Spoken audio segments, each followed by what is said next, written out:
Get your tickets now for the Dog Stars. It's no surprise how fast civilization can disappear. Out there, it's kill or be killed. Jacob Elordi. There are people out there. They need our help. Josh Brolin. Shoot first and inquire afterwards. Margaret Qualley. Ow. Okay, tough guy. And Guy Pearce. Arm up. The Dog Stars. Directed by Ridley Scott. In theaters August 28th. Get tickets now. Rated R. Under 17, not admitted without parents. This episode is brought to you by Google Chrome. You think you know a browser, but Gemini and Chrome? That's new. It can help you with practically anything on the web, like restoring a vintage motorcycle from a 50-page restoration blog, or finally break down that long article you've had open for weeks. Gemini and Chrome is here for it. Ready to make anything online make sense? There's no place like Chrome. Check responses, setup required, compatibility and availability varies 18+. This message is brought to you by Apple Card. Shave ice by the beach. A trip to the state fair. And a throwback flick at the local drive-in. They're more than just items to check off the summer bucket list. They're also opportunities to earn 2% daily cash back when you use your Apple Card with Apple Pay. Apply for Apple Card now and use in-minutes with Apple Pay. Subject to credit approval. Apple Card is issued by Goldman Sachs Bank USA, Salt Lake City branch. Terms and more at applecard.com. Pros trust the Home Depot for heavy-duty storage solutions for any job site or garage. Right now, get up to 15% off select storage and organization, impact and water-resistant totes, and shelving built to hold up to 2,500 pounds. Storage systems have space for all your tools and protect them in the garage, on the job site, and everywhere in between. Save time and maximize efficiency with adjustable shelving customized to your business's needs. Shop and save on pro-grade storage at the Home Depot. How pros get more done.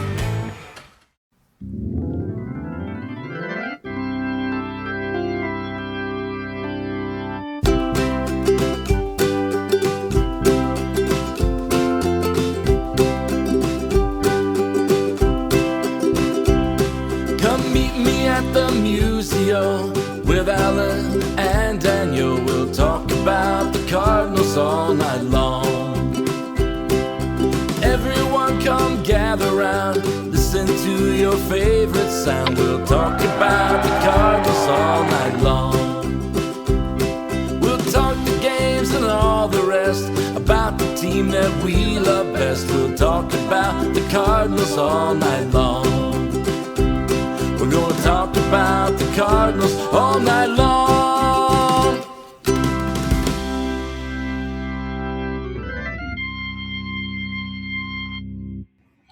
Good morning and welcome into another edition of Meet Me at Musial. I'm your host, Daniel Shopta at C70. With me, as always, Alan Medlock, a Medlock 1, coming to you Saturday morning, our time of the year where we shift to the Saturday mornings, and it worked out pretty well for us, Alan, because if we had recorded yesterday, I'm sure I would have said some stuff about how Joshua Baez is nowhere close to being coming up, and now he is starting today in Wrigley Field. Well, absolutely. I mean, it's an exciting day. I don't know, there's several calls I remember that have happened in Wrigley when they've called guys up, or someone came off the DL and stuff like that. There's several at the top. I remember when Carpenter made his comeback and made the start, and several calls that made their debut at Wrigley. So today's going to be up there and exciting with all of that. I mean, think about this. Yesterday, we both would have agreed that Baez is probably down for the year, that maybe it missed the deadline and it's not going to happen, and that you worry about Liberatore pitching in Wrigley, and, shows what we know. Yeah. I mean, whatever. Take whatever we say today with huge grains of salt. But if you listen for long enough, you're probably doing that anyway. So, and you're right. I think that if I remember right, maybe I do, maybe I don't. But they called up Luke Weaver and Alex Reyes while they were at Wrigley as well. I may be wrong on that, but I haven't had that recollection. There's something to be said for making your debut in the big rivalry game. I mean, if nothing else ever goes right for Joshua Baez, and hopefully he has many, many memories in the major leagues, but debuting in a place like Wrigley Field, which, granted, as John Rooney would say, it may not be the finest of accommodations, but it does have all the history that goes along with it. It is something unique in baseball. I think that if you can't make your debut in Busch Stadium as a Cardinal, making it at Wrigley is probably maybe the next best thing. Yeah, absolutely. I mean, this has got to be a pretty special time after a heck of a minor league season, and to be in it and meaningful games in August. This is going to be pretty awesome, especially for a day game, rivalry game, and which a lot of eyes are going to be on you, and that would be pretty special.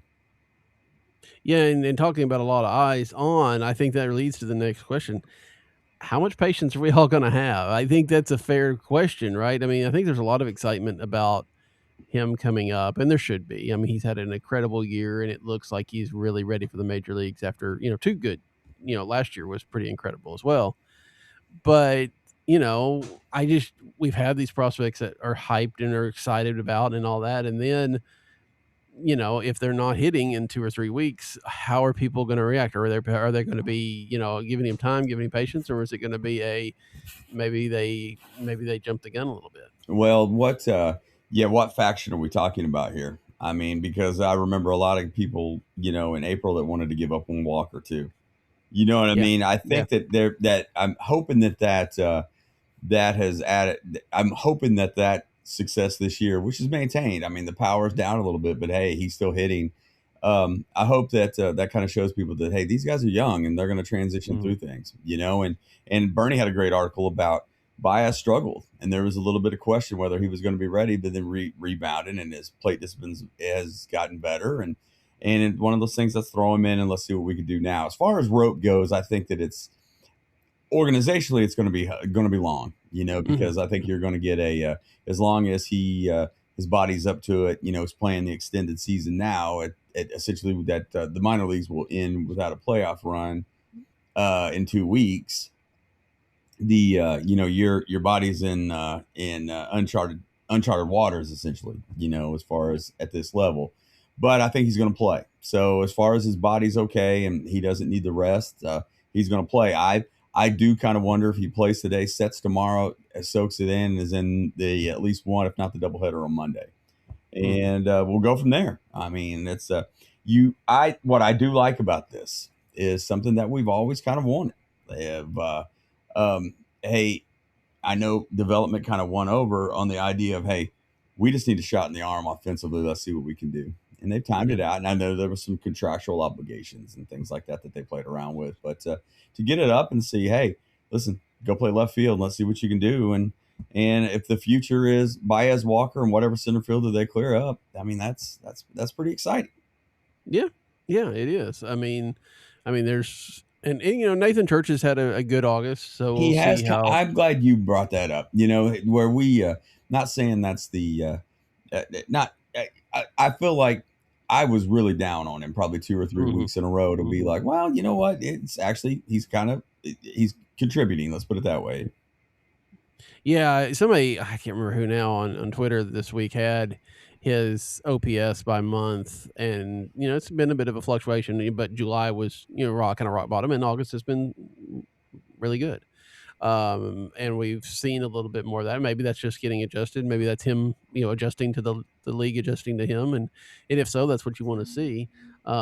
It's still probably not the long-term solution at center, but I don't know what that long-term solution is right now, just like at third base. So, yeah, Baez is going to be fun to watch. I think for a while we're going to see how much of that power can translate, how much of the holes get exploited, and I think that's kind of what that's kind of the same attitude we had when Nolan Gorman came up a few years ago, right? And it was let's see how much of his power can translate, and it did for a little while, and it's starting to again at Memphis now. I'm not 100% sure how much I believe in that, or if it's going to continue if he comes back to the major leagues, but we'll probably get a chance to find out before the end of the year.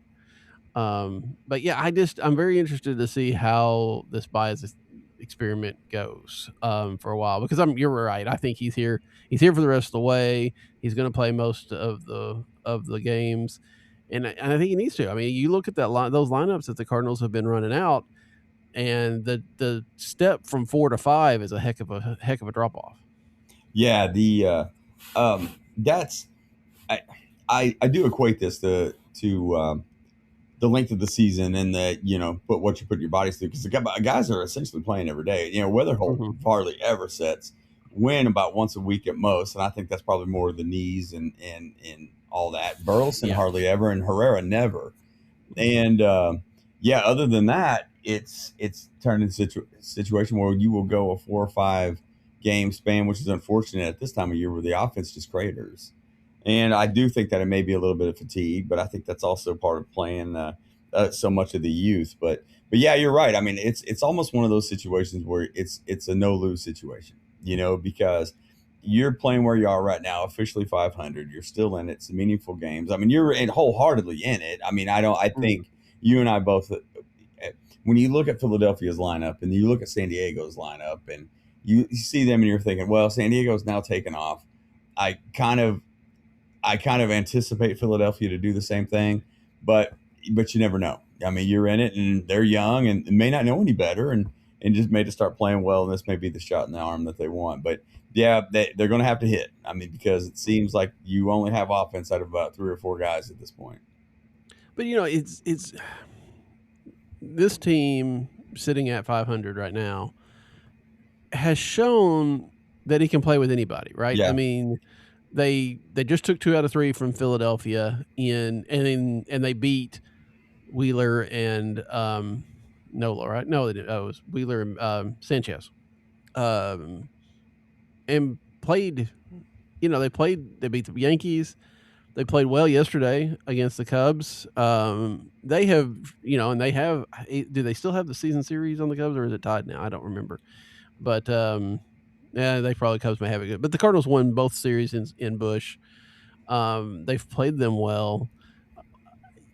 It's the Brewers have had we won't talk about the Brewers, but yeah, exactly. Overall, I think they've shown that this team, for all of its learning issues and growing pains and all that kind of stuff, is a team that right now, on any given day, can play with anybody. Yeah. What's going to have to happen in 2027 is to take that next step, and that it's in any given series or it's more consistency. It's not just, you've got the talent. It's can you put it together on a regular basis? Sure. And you know what? You touched on something that I was that I wanted to get into and have thought about this for the past 2 or 3 weeks, but I almost didn't want to say anything to jinx it. You'll know where I'm going with this. We kind of thought that this was hey, let's try these things out. Let's extend the inning or just get extended innings. I think that it's talked about quite a bit, but I don't think you and I have talked about it enough of how good Palante and Leahy have been. Yeah. They really keep them in every game. Leahy's been almost phenomenal. And I remember one of the games, I want to believe it was Cincinnati or Kansas City where there was a lot of talk of, hey, this may be a bullpen type piece, kind of like we've run into with Liberatore. But I really think that those two have pitched extremely well. Dobbins has pitched well and run into some bad luck. A couple key home runs, things that they don't hit behind him at all. But I just want to say that, I mean, it's one of those to where the last 2 starts for each, I wanted to bring this up, but I didn't know how to approach it. So I'll just go ahead and ask you. Have those 2 pitched well enough to where now you think, okay, they are who they are and we're going to have to grow from there? Or is it one of those, the inconsistency that both have shown in the past is going to be another show me year, but you've earned another shot in the rotation?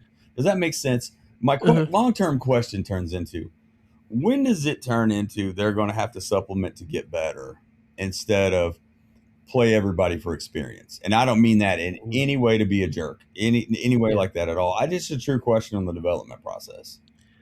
I think they've still got another year on it. And look, how much I really do not believe in this Kyle Leahy as a starter experiment. And it has definitely panned out better than anybody would have thought, I think, most anyway. That being said, you still look at some of the underlying numbers and it's hard not to say there's some luck involved, right? I mean, his hard hit percent is almost 50%. It's in the bottom second. I mean, they're hitting the ball hard. They're just probably hitting it right at people, which is great, but that only lasts for so long. So I think that for Leahy, I think he's definitely earned a spot in the rotation for next year. I just think it's still tentative, right? I mean, Sure. if things start shifting back, you're going to have a whole slew of people at Memphis that are about ready to go. We already know they've got to find a spot for Quinn Matthews next year, and what Richard Fitz will probably take some time to get back, but at some point in time, he's probably going to be ready.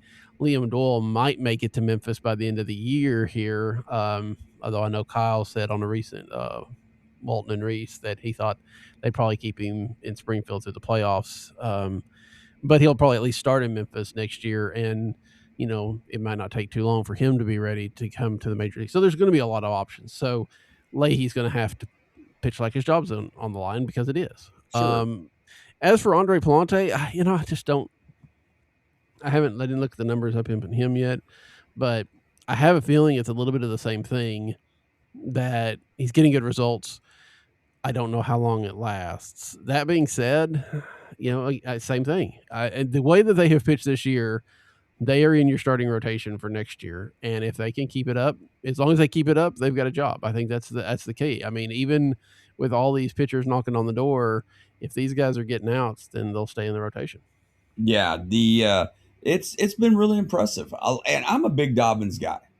I've been impressed by him so far. I think that the rotation pieces next year could be extremely interesting.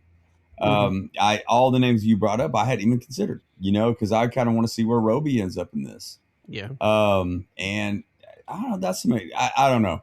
Those things are extremely exciting right now. And it's one of those to where, am I drinking the Kool-Aid or is this who it's going to be? Because there's a lot of excitement, a lot of youth. You can tell the energy, and I don't know. I thought infield defense yesterday showed what they can be. You know what I mean? Not even just the back-to-back plays, but man, they're steady. And I'm a Burleson guy at first, so a lot of enthusiasm on my front about where they're going, and I just kind of try to talk myself down from thinking, hey, are they a third base bat away from doing this, or is it one of those that's going to be an intrinsic situation again too, to where they're going to try to figure out those positions on their own? I mean, they're going to have some questions. I mean, like what to do with Herrera will be a big one, because I'm thinking, that I would think that I don't know if it will be given up, but I just don't know how much longer he'll catch. And then you have the two catchers coming quickly that I would think would have to be. It would be surprising if they're not better than what they have. I'm a Pages guy, but we know what he is. I mean, he's going to be extremely popular in St. Louis because they've always had the backup catcher that is. You know what I mean? Right. Yeah. Right. Yeah, I think. I mean, even if you didn't have the CBA, if you take the CBA issue out of the equation, which obviously you can't because it's a big old cloud, but even without that, I don't see the Cardinals doing much this winter to supplement this team, like the big splash, like you're talking about, like hey, this is our final piece, we're going to make a run. Because I think that next year there's still some questions to answer, and by the second half of next year, when somebody from Memphis, two or three of these guys from Memphis probably are ready to come up. Maybe they're replacing Leahy and Palante with Doyle and Roby or whatever. I mean, because Roby's going to have to take a while to get to that point. But, by this time next year, you may really have a team that you feel like, okay, this team is ready to go for another 2 or 3 years. So I think in 2027, of course, totally different. Well, we don't know what the CBA looks like at that point in time, what the free agent market looks like and all that. But I would say off season of 27 is probably the earliest you would see them go out and find somebody to supplement. Like next year, they might go out and do another thing like a Dustin May or some piece that they think can be a 1-year stopgap that maybe they can flip if they need to at the deadline. But, kind of like the Ramon Urias type thing at third base this year, although obviously that hasn't panned out because of his injuries. Yeah. I can see them doing something like that this winter, but I don't think they're ready to commit to 2027 as our year. Yeah, that makes a lot of sense. And honestly, I didn't expect any substantial move like that, but that makes a lot of sense. And honestly, I wouldn't mind to see more of Urias, to be honest with you. Those injuries were kind of a setback because I would think well, I don't know if he'd be the everyday third baseman, but he'd be playing their bunch. I do think they like Fermin, but I don't know if it was an everyday piece, but they really like his bat in the lineup. So I don't know. There's just a lot of excitement. I think that it's safe to say here on August 16th, 17th, or 18th, whatever it is, they all run together for me right now. Honestly, the school being back, that hey, this is a lot of fun, and you can kind of see the things coming together, and then it's also hindsight's 2020 of, man, what would have happened if they really did this 5 years ago? Yeah. I think if nothing else, they have gotten some answers. Not every question has been answered. Sure. But they figured out Jordan Walker figured some stuff out. That's a very positive. JJ Weatherholt is a major leaguer. Yes. Okay. Yeah. Victor Scott is not your answer at center field. I think they figured that out. I mean, he's not even hitting at Memphis, so it's hard to imagine that he gets another run anywhere along the way. I think, I maybe the jury's still a little bit out on Nolan Gorman, given the work that they've done in Memphis.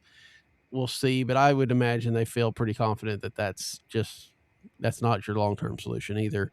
And then, again, we'll find out. I don't know if 6 weeks is enough for them to get a full definitive answer on Baez, but at least you'll know he's had some major league experience and he's probably penciled in for, opening day roster next year. So, I'm very interested to see what next year looks like. And again, we can't completely write off this year.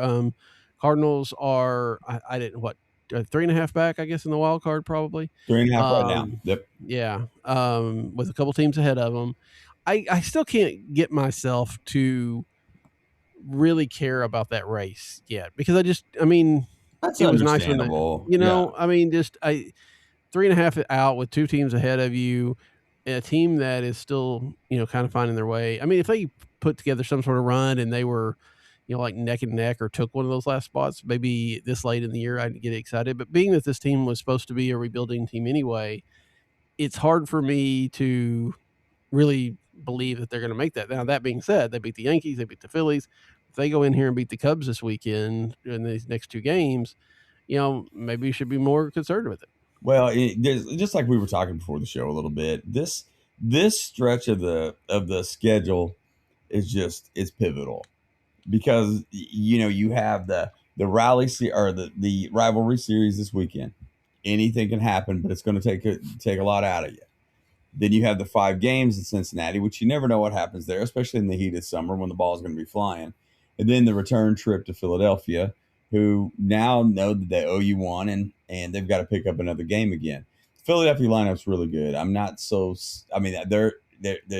They're aged. I'll say that. Not saying that it's done, but you can tell that window's closing a little bit. So I don't know. I feel like this is a really pivotal stretch for them. Like our conversation next Saturday may be completely different. One of those type situations of, hey, it was good while it lasted type deal, but it was fun. But even if that were to be the case, we're looking at, you're looking at end of August, that we're saying that. So you never know. I'm optimistic. I think that this weekend will be fun. I don't know. Yes, they match up with them and they can compete with them, but the Cubs lineup's really good. Holmes was really good yesterday. Mm-hmm. Coming off, they just completely stifled the offense, which, in all honesty, that's what I thought Wheeler was going to do to him. After they lost game 1 of the series against Philadelphia, I was like, I'm a little worried about this because then you have the starters, and he stepped up and outdueled him. So you never know what happens today. It's a lot of fun, but I do feel like I have a little bit of that same feeling of, hey, they are right now. They're here right now, but some of the teams that they're chasing are probably better than they are. Yeah, and they should be, right? They should be considered better than they are. But you're right. This team is it's done enough to be interesting. I know your phrase. Don't waste my summer. They definitely haven't done that. 100%. Yeah. We never would have thought here August 15th that we would be talking about a 500 team. At all.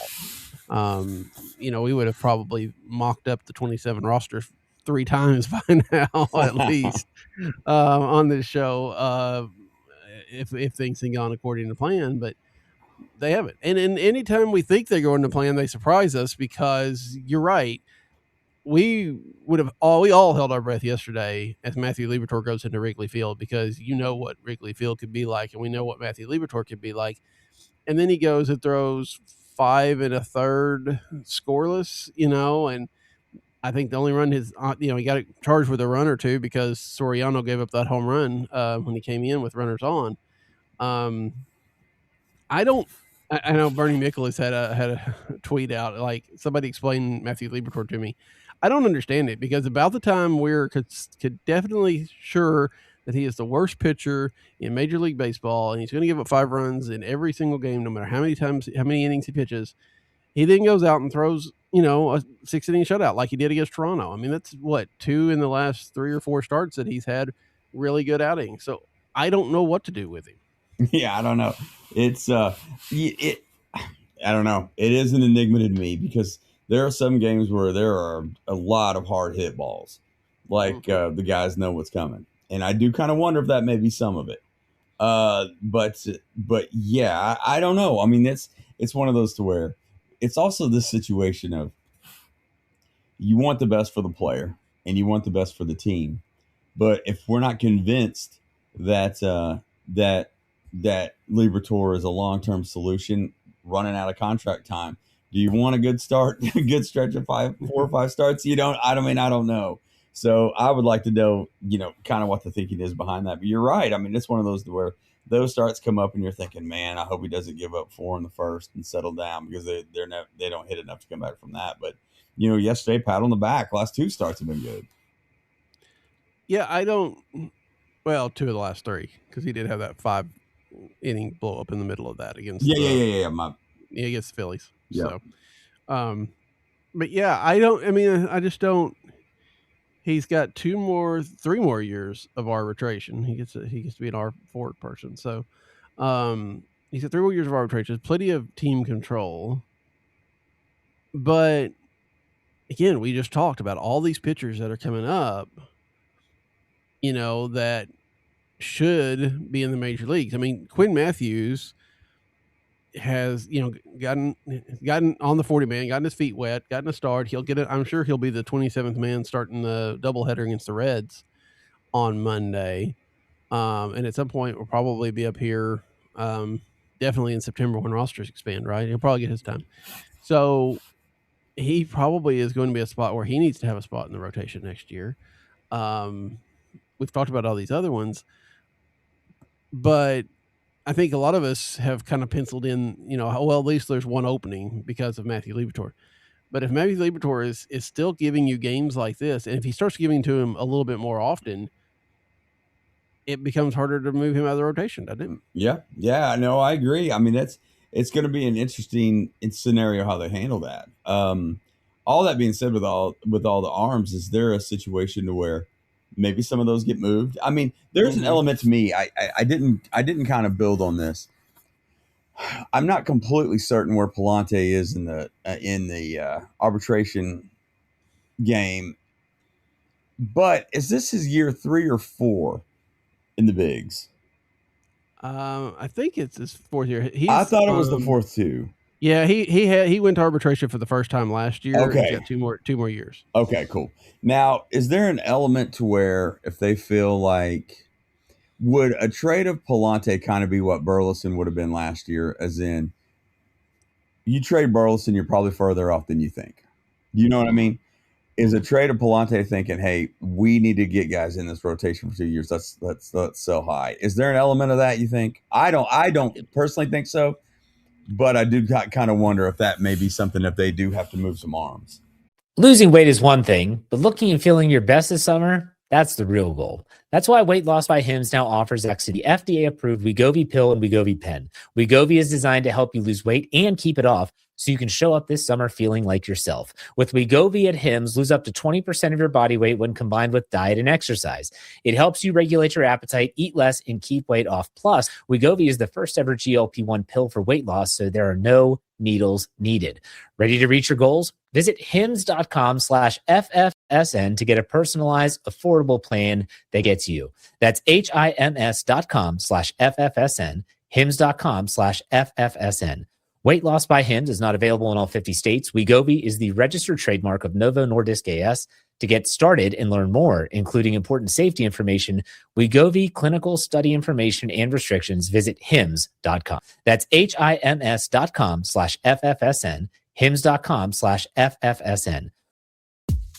This episode is brought to you by Google Chrome. You think you know a browser, but Gemini and Chrome? That's new. It can help you with practically anything on the web, like restoring a vintage motorcycle from a 50-page restoration blog, or finally break down that long article you've had open for weeks. Gemini and Chrome is here for it. Ready to make anything online make sense? There's no place like Chrome. Check responses, setup required, compatibility and availability varies, 18+.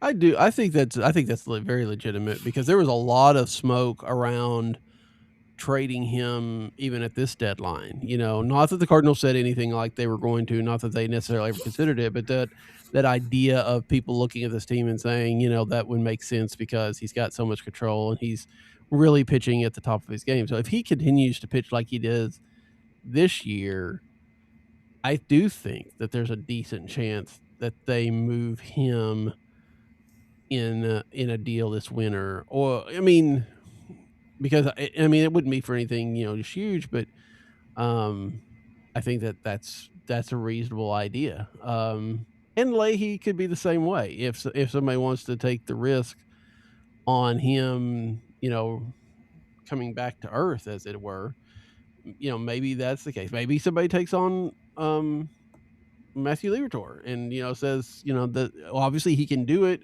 We just got to find that consistency. I do think that that's probably somebody in this whole thing is going to have to get moved one way or another, because they've just got to make some room. Yeah, that's kind of what I was thinking, is they're going to have to maybe move from surplus at this point. Maybe not have to, but obviously can. And then there's going to be a little bit of blockage of pieces coming. So I don't know. I thought about that. I was like, where he is, and I knew that I figured it was year 4. I guess I could have looked it up, but since my computer's on my lap. We're not that kind of show. No, I'm answering the school emails. That was your thing. And I did kind of wonder about that situation where he was in the arbitration system, and if that would be something they could sell high on right now, because I would think that there would be takers. Or is it a situation where, like, hey, we're going to have to supplement what these guys have, because this could be a good 3, 4, 4, 5 at worst, and that could be intriguing to them. I don't know. That this offseason will be interesting, because there's going to be a question of whether to add or not necessarily to subtract, but just to build on. Yeah. Now, I will. When you pull up Palante's Savant page, it's got a lot more red on it than Kyle Leahy's does. He still doesn't have the strikeouts or anything like that, which we know, but his average velocity is in the 76th percentile, which is average exit velocity. His fastball velocity is 64, but he's not walking. The people aren't getting barrels on him. He's getting a lot of ground balls, stuff like that he could probably, he might take a step back next year, but he can still be valuable.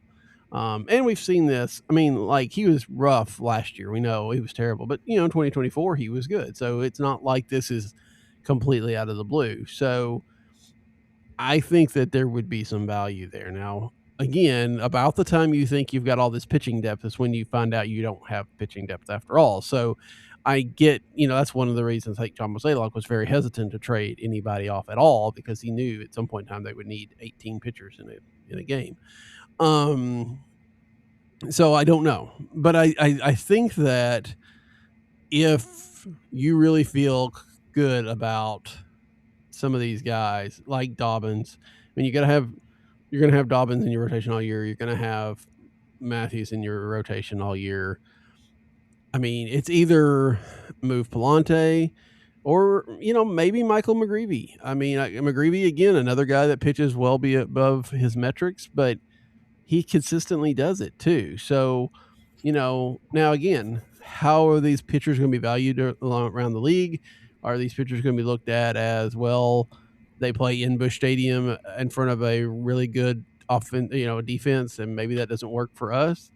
I don't know, but I think there's at least a really good chance that they shop one or two of those guys just to find some room for these young arms that are coming up. Sure, it makes sense. I mean, if they feel that they're ready, and you could, if you feel developmentally that they're ready, then I think you do have to buy those years.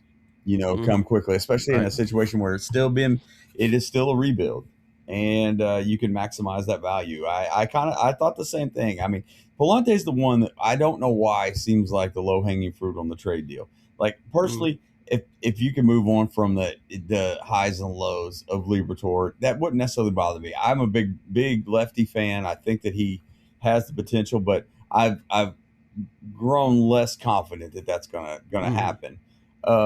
You could probably say the same thing about Palante because he was really, really bad last year, and then good out of the bullpen, decent or great as a starter one year, then bad again the second year, and has rebounded this year to be very serviceable. So I don't know. I just kind of thought that would maybe be one of the easier moves to make if they had to make one this offseason. Yeah, I think that's the case, and we've also seen, I think, a less of a preciousness about the minor leagues with Heimblum than maybe with John Mozeliak in his latter years. And by that I mean when people are ready and when they really feel like they're ready, they're making room for them, right? We're seeing that with Baez now. We've saw it. Matthew's making a start even when he wasn't a guy that was going to be the long-term solution. They went ahead and got him up. Just various things like that. And so I wonder, as Leo Bernal is doing everything and then some at Memphis, what that means for I think that's the other side of things that didn't get solved at this trade deadline that is probably going to be dealt with this winter, is trying to figure out the catching situation. Like you said, I don't think they want to move on from Ivan Herrera being back there, at least somewhat, but man, I mean, at some point in time, he's got to catch a runner, right? Yeah. That's I'm concerned about that. It doesn't sound like they're going to make a call on that, and it's going to be some of the same situation. I don't know whether that means they're carrying 3 catchers next year. I'm going to guess that that's probably the case. But I do wonder if that third catcher is Crooks plus one of the up and comers at this, if Bernal, next year at some point, and not a Paez. But like we've said before, I mean, a Paez role is always popular in St. Louis, and defensively, he's so much better than the others. So, I don't know. That's going to be intriguing, especially with both things that we just talked about. A lot of pitching stockpiled, ready to make the debut. A lot of catching stockpiled made the debut, to where the guy that's maybe blocking the way is going to be your long-term DH. I'm not a big fan of the idea of him moving to first. You know that. But, there's going to have to be some tough conversations that are going to have to be – that they're going to have with some of these guys, or another offseason of, hey, remember, he's just 1 year out from a bone spur in his elbow too. That's probably going to be a conversation that's brought up, before too long. Yeah. I don't think the Cardinals can have Jimmy Crooks and Leo Bernal on the same roster. Yeah. I mean, they did in Memphis, obviously, but I don't think they can have them at the major league level, especially if you're still having Ivan Herrera around. If you want to run the 3 catcher thing, and you want Herrera to catch twice a week, then you need Crooks and Bernal to catch 4 times a week, and Paez to catch a game here and there, or come in, if you pinch hit or something like that. He needs to be like a true third catcher instead of what he is now. And I think we still haven't seen I don't think we've seen a real good run of Jimmy Crooks. Now, granted, what we have seen has not necessarily forced the hand of the thing. So there's that, but I still, set him back there and let him play, and let Paez, be your hype man in the bullpen type of thing. I don't know. I mean, I think Paez has value to teams. I just don't know that it works as well with this team, with this kind of young catching coming up. I'm afraid that he blocks off some of that. And there's a tendency to, okay, we're going to go with Paez because we know what he can do. We know what Jimmy Crooks might do. but we need the certainty of that baseline for this game or whatever the case may be. Yeah. And so I don't know. I just I don't know if you could have Herrera, Crooks, and Bernal, because Crooks and Bernal are then just somebody's getting the short end of the stick. Exactly. Yeah. It's is there a situation? Well, the catcher that you would have to move would essentially be the guy that we don't think is going to be the long-term catcher in Herrera. Mm-hmm. Do you think there's a world where they trade Herrera in the offseason? I think there is one. I mean, I don't know which universe it is, and I'm not sure it's ours. Yeah. But I'm sure there's one out there. Maybe we'll find out when Marvel does Secret Wars next year, which universe Herrera gets traded in is. It's funny because I do have a Marvel comic, but go ahead.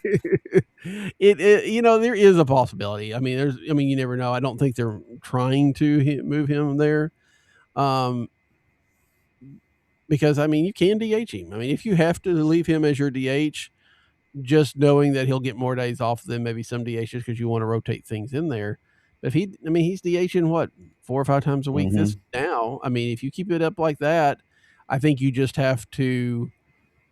If you have that for Herrera, you need to trade either Crooks or Bernal, whichever one you think, and you need to trade Baez and just run 2 catchers.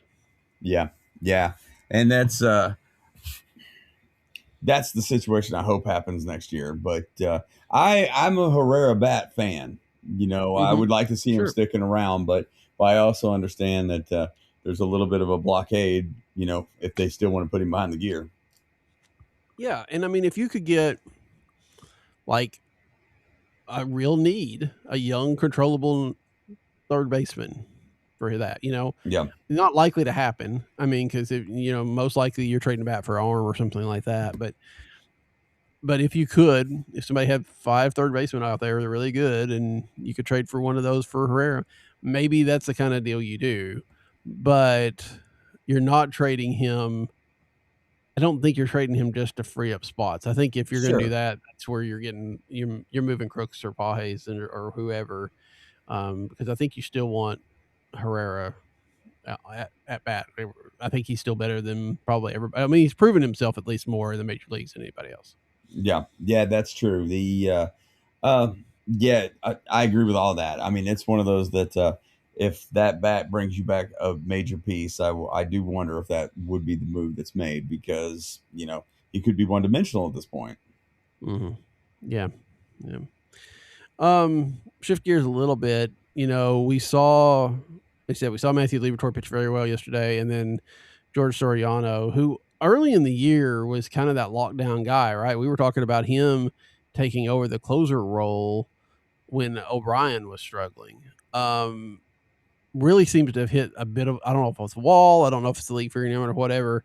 He still can be effective, but really more often than not, we see what we saw yesterday, which was the big home run, and then he kind of danced out of some danger after that even. Yeah.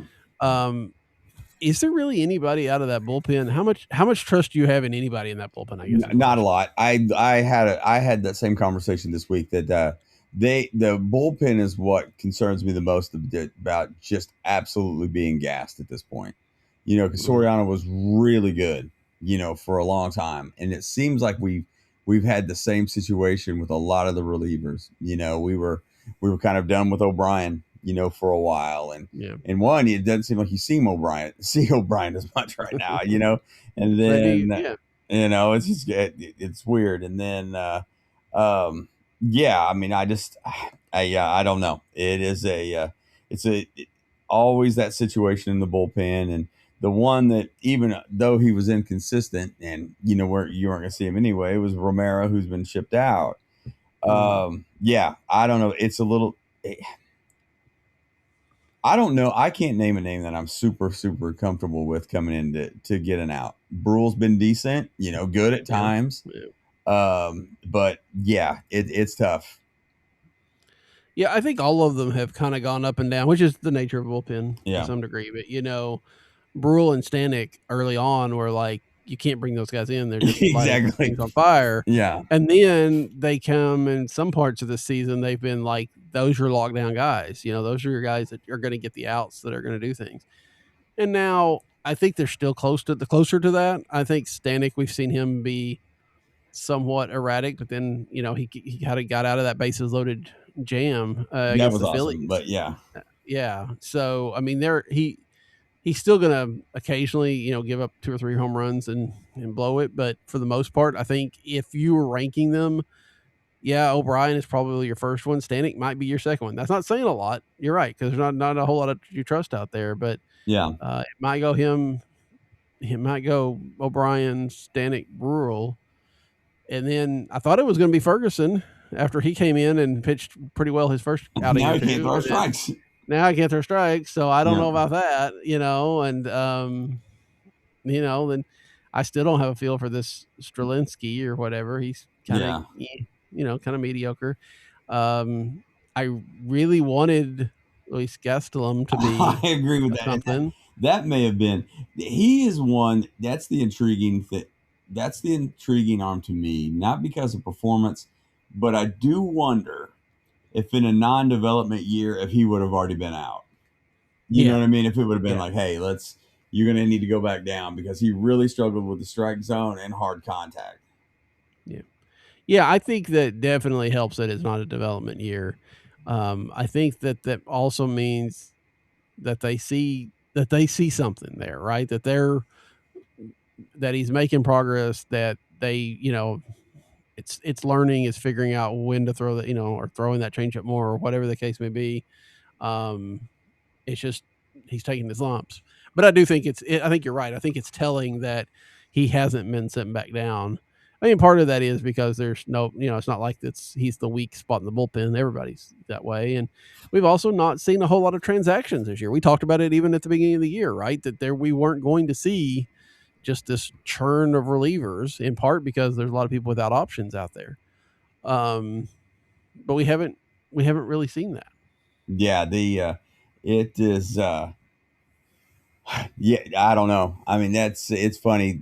You kind of brought the Ferguson in as the veteran to kind of stabilize things, and I was like, man, he walked a whole heck of a lot of guys in that homestand. But I mean, he would probably be the one, just because I'm a veteran believer, because a lot of those guys figured out how to get an out. I mean, that's one of those where Stanek's had his ups and downs, but still, for the most part, when he throws, you're like, okay, I feel pretty good about where they are. But everything else is kind of a crapshoot. So I think that's probably the one that's I would. To me, what I liked was when Dobbins was in the bullpen and could come in and get those multiple inning appearances where he would shut people down. I really like that. I always thought the idea was that Graceffo would be that guy too. He's almost been a little bit disappointing to me this year, because it's not a lot of multi-inning appearances lately, which then again, it is August, but that's what I was kind of hoping he would be in the long run.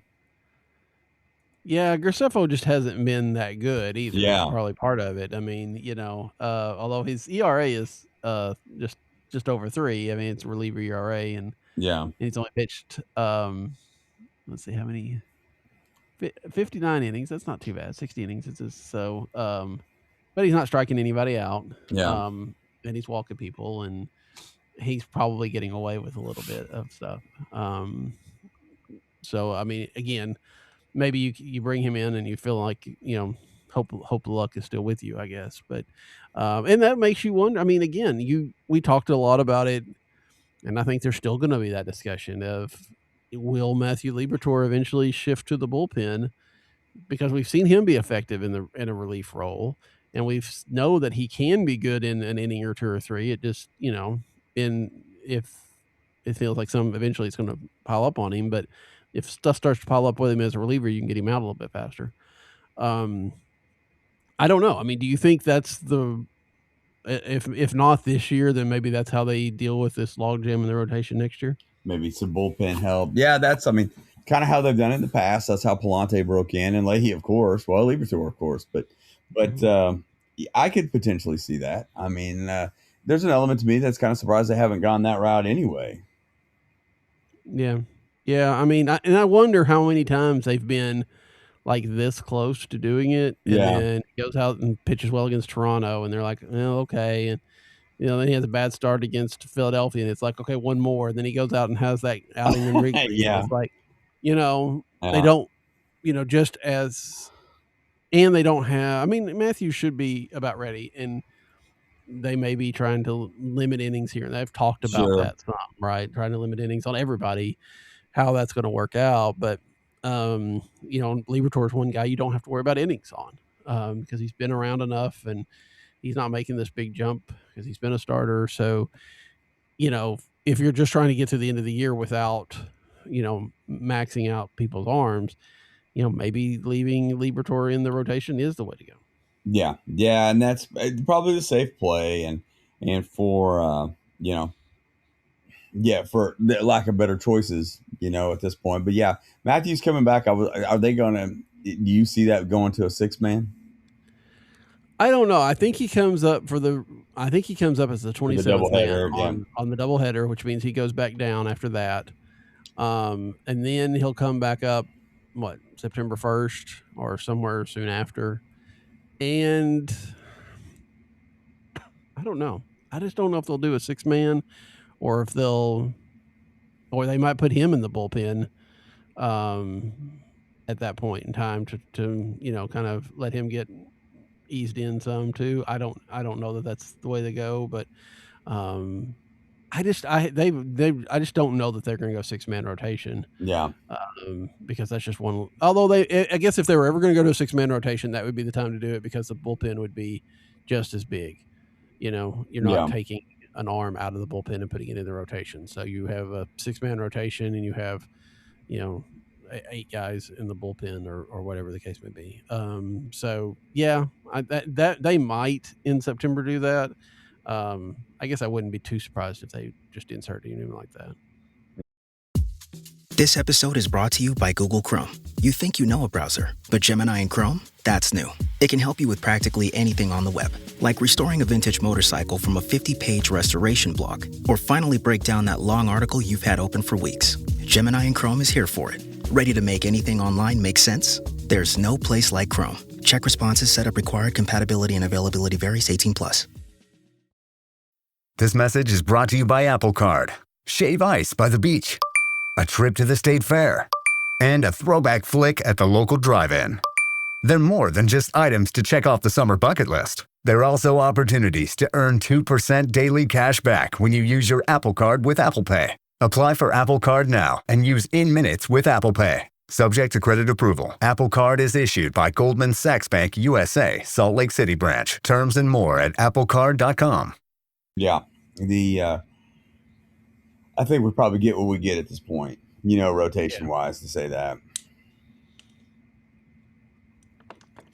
Yeah, I think you're probably right. I don't know that we'll have a lot of changes going down the stretch, but then again, I mean, as they fall completely out of it, because they're again they're saying all the right things, and I don't say this as they're just making it up. I don't believe that, but they're trying to win, they're trying to do that stuff. But as September rolls around, and if they start to fall like 5-6 games out, then they may feel like they can, experiment even more than they were already with some of these guys. Yeah. The balancing act of 3.5 back and development is interesting right now, about how they're going to play the guys, or how they're going to, play and pitch everybody, and, who they come up, who gets the call in September. For the longest time, well, I was always kind of an extended fan of the full, the full roster expansion in September, just because a lot of times I always said that that was the only run of guys we get to play. Absolutely. And then there was an element of, I was like, man, it kind of stinks that everybody's out there, because then it added to like not the developmental, but the competitiveness of it. It was almost unfair in some sorts, but now I miss it. You know what I mean? Because it get to extend out and get interesting, and I don't know, kind of goes back and forth. But every time we get to the dog days like we are now, I always think back to that. I was like, I remember when that clubhouse was full. Oh yeah, because they wouldn't always bring up 40, but they would bring up 37, 38, whatever, and they kind of add them as the teams finished up their playoff runs in the minors. And I think that it would. It was the biggest paycheck those minor leaguers got, right? Those time when they were on the major league roster getting major league minimum salary. I think the idea that I saw floated around before they shut it all down and went to this just 2-man expansion, which I don't even know why they even bothered with that, honestly. Yeah. Was the idea of allowing for a 35, 40-man roster, but you had to designate 26, 28 players per game, so that, you'd probably have your one starter and you'd have deeper bullpen, all that kind of stuff, but you wouldn't have necessarily like 40 guys, you could choose from. It limited it a little bit, but you allowed you to still use some of these young guys and somebody, because you saw a lot of times that somebody would be hurt in September, but they wouldn't go on the injured list because there were 40 men out there anyway. And so that kind of thing where they just wouldn't be active for the night. And Yes. that kind of stuff. I think that would have probably been better because I agree. There's no point in talking about who's coming up in September anymore. It's like, okay, you're getting a hitter, you're getting a pitcher. It's probably somebody that's already been up this year. This year in September, it's probably Nolan Gorman and Quinn Matthews. Okay, move on. Not a lot of excitement. Yeah, exactly. No, and as much as exciting as it will be to have Quinn Matthews on a regular basis for a few weeks, and it'll be interesting to see, okay, is Gorman actually, going to be able to translate some of this power that we've seen over the last, few weeks and a little bit better hitting approach? Is it going to carry in the majors? There are things to look at, but it's not the excitement of seeing a lot of young guys that you're excited about, or the stories of this guy's played in the minors for 12 years and we're going to let him become a major leaguer for a month before we let him go. That kind of stuff, to get those kind of stories, the guys finally get their cup of coffee after a long time. So, this idea of two, I know it's probably not going to get addressed in the CBA, but I wish it would be. I wish they'd at least expand that back out to, I don't know, 30, give 3 hitters and pitchers, if nothing else, if that's just a minimum. But one just feels like, again, that's just somebody's coming off the injured list, so we'll put them in their way. Exactly. Yeah. I understand there's probably a science behind this, or there was a explanation of why that was. It's money. Yes. Well, it always is. But I don't know. I feel like there would be a little bit fan servicey to build it back up to, hey, who's coming up and who's not. You know what I mean? Another chance for another headline, so to speak, which, baseball's doing a better job, but not great at. Yeah. And and the big argument, besides the fact that the owners had to then pay a little bit more pocket change for a month, was the competitive nature. Like, if you're fighting for a playoff spot and you're facing, a Pittsburgh team that's been out of it and they're running basically their AAA team against you, how fair is that versus? Yeah, exactly. And I get that. And I think that's why you would have that. You'd have those, bring your 40 man up. You can designate 28 of them, and 20 of them need to be, have played in the majors this year or something like that, trying to keep some sort of baseline, because you can't, when it gets to September, that's just the nature of it. Right. If you're playing the Rockies in September, it's different than playing the Dodgers in September. Right. That's just the way it is. So, I would like to have seen something like that versus, trying to even it out like this way. But, and who knows? Baseball may need those headlines after this winter. Yeah, so it's maybe true. I worry about that as well. Yeah. That's what we'll all worry about starting now, but definitely December 1st when the lockout actually starts, and then through whenever it actually ends, hopefully before games get started in 2027. Yeah. All right. What else? Anything else this week that kind of stood out to you? Anything that you wanted to tackle before we wrap it up? No, not really. It was a good week. To come in and win a couple series, it was exciting. Keep everything alive. I think that there's a lot of, even talking to my friends all this week that are Cards fans, there's a little bit of how do I say it? Guarded optimism at this point about being in it, but everybody shares that same sentiment of, hey, we're talking about Cardinals baseball in August and not Oklahoma football, and that's not that it trumps it. It's just the fact that it's still around, and that is and that's a good thing for me. Yeah. It's always nice to have that and not be swamped with. Now, granted, around here, if I was to listen to any kind of talk radio show, I'm sure it's just Arkansas football. But well, no, 100%. I blocked those out. So yeah, I don't listen to those anyway, so it doesn't matter. So yeah, it's it is nice, and hopefully the Cardinals can win the next 2 against the Cubs. It's one of those series. Again, television is a little bit interesting. Yesterday was on Apple TV. I don't know why they decided to do Friday night baseball in the afternoon in Wrigley Field, but they did. And today's on Cardinals TV, and then tomorrow's supposed to be on ABC, which I don't know. I don't understand that one. It's ominous to me. I'll tell you. I always bring. It's been years, so I can't remember the last time I told the story. Before the '94 strike, do you remember when ABC brought back Monday Night Baseball? Right before they were part of the baseball network that they had. They had part of it, and somebody else had part of it too. Brought it back right before the strike to build a little bit of enthusiasm to bet, like, hey, this, surely this can't happen. And I remember a lot of those, and man, before the plug was pulled, and I worry about that. With something going back on ABC. I don't know. I hope it's not a sign. I don't remember, because obviously this is tied to the ESPN because those are on all the same thing. So I don't know if it's one of those things that I don't know. I really don't know. It just surprised me when I was looking at the schedule, and I was like, wait, what is this? So I'm not, because I don't know that I've seen any other games on ABC this year. Or I mean, I haven't. I know because I don't get it, but I don't remember any other games on there like that. NBC and Peacock have been sharing the Sunday night game. Yes. Has been really good. I mean, every time I've watched the Sunday night game on Peacock, I've always been impressed with how it's put together and the presentation. It's always been really good. Did you watch the Field of Dreams game this week?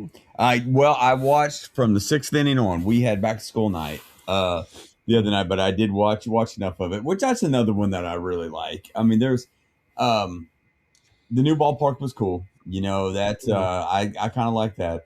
I kind of like the one-off games like that. Kind of missed it a little bit, and even if it's a revolving that to the Little League game every other year or something like that, I think would be big. I mean, you won't hear a lot of complaints out of me if they have both of them, but no, it was cool to see the Hall of Famers and everything was awesome. And I like Philadelphia had a really, really cool uniform one, which I really liked, and I always like the specialties and stuff like that. So yeah, I enjoyed it. Yeah, I watched some of it. For some reason, and I noticed this a little bit with the Home Run Derby.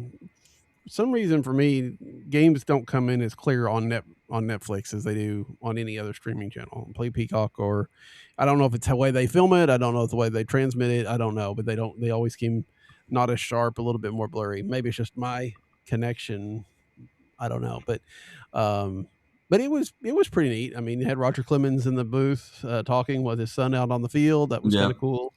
I always enjoy it. Yeah, I enjoy those specialty games as well when they make sense. I don't know that they'll do the Raceway Classic again. Yeah, agreed. And that was kind of a little too gimmicky. But when they did the Civil Rights game down in Alabama, I'd love them to go back and do that again.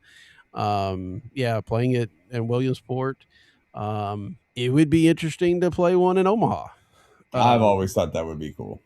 If you wanted to play something, there around, probably not around. I don't know how you do it or in relation to the College World Series because that does take precedence. But even if you just played in the stadium later that summer, would be kind of interesting. Stuff like that, stuff that has a connection to the game or to the history and things of that nature. I'm all for having those, and I don't mind the overseas games either. That's kind of been a dead issue recently. I noticed. I was going to bring that up whenever you were done, but yeah, that's we haven't had one of those in 3 years, isn't it? Probably. Yeah. I don't remember. I can't remember. They had one in I think the last one was in Japan. Yeah. You know what? You're 100% correct. I was just naturally thinking London.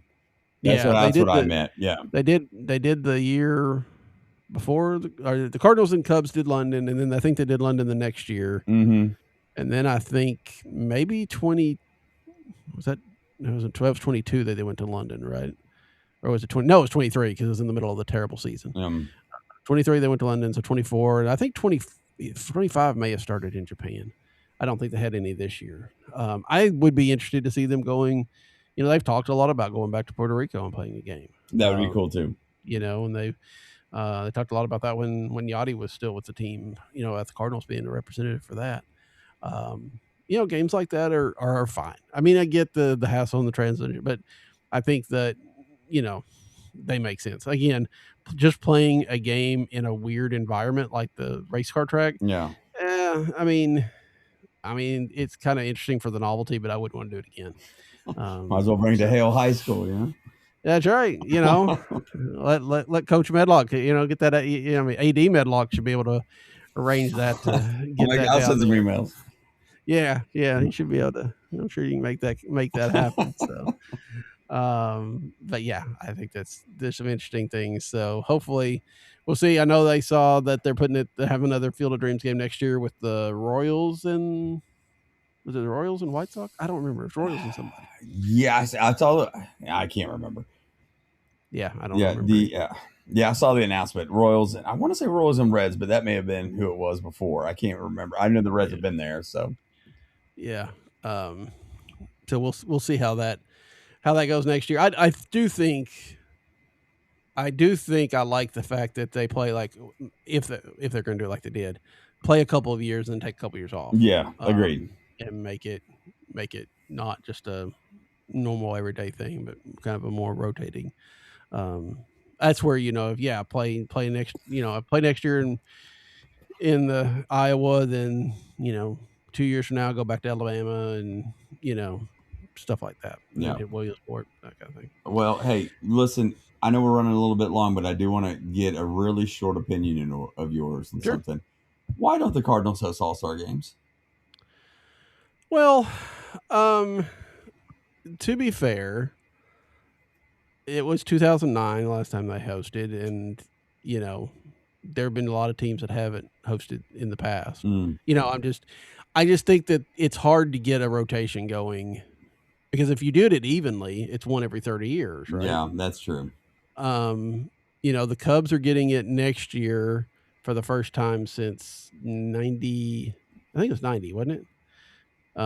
It was a rain delayed game. Where it took forever. I remember it. Yeah, it was because it was Why very do I soon. feel like they've had two since then? That's why I was saying that. Yeah, Okay. no, I think that's the last one they've had, and it was the 89 is when they got the lights, and it was 90, and it was like one of the first big times to see, national lights in that were rained all the time. I think Baltimore is scheduled for 20.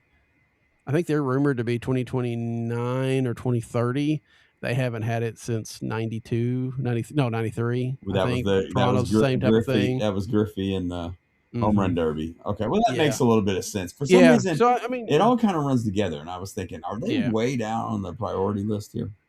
Now sometimes a team will jump because like Atlanta, the new stadium, probably jumped the line with the new stadium. Texas got a couple they had new stadiums.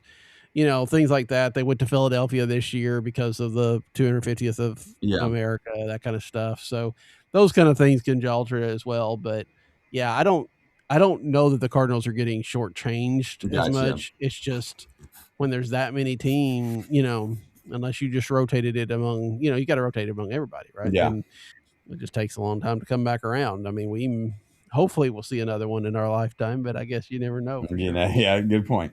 I mean, because it went, what was it?